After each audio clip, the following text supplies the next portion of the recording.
अपनी ही सगी बेटी को दुष्ट राजा गलत नजरों से देख रहा था। राजकुमारी तारा को जब राजा मदनपाल ने पहली बार देखा तो वो ये भूल गया कि उसके सामने कोई और नहीं बल्कि उसकी अपनी सगी बेटी है। राजा ने आज तक इतनी सुंदर कन्या नहीं देखी थी।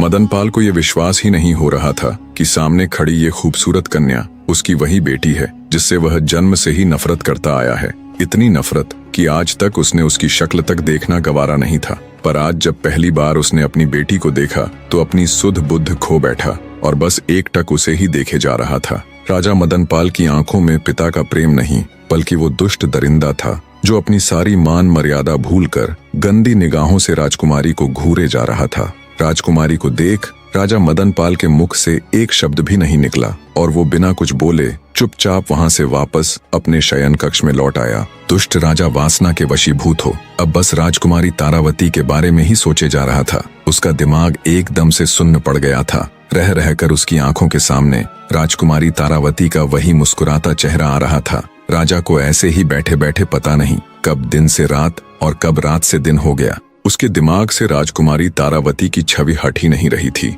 उसके मस्तिष्क में हजारों सवाल जवाब, हजारों तर्क वितर्क एक साथ चल रहे थे।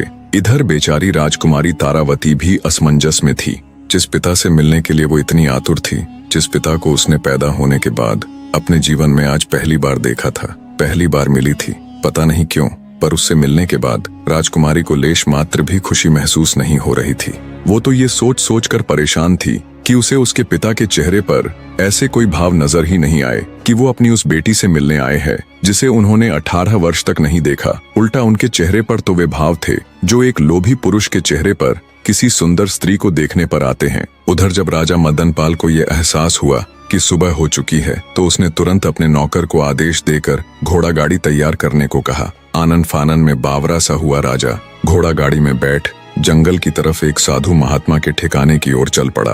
कुछ ही देर में राजा अपने नौकर के साथ साधु महात्मा जी के ठिकाने पर जा पहुंचा।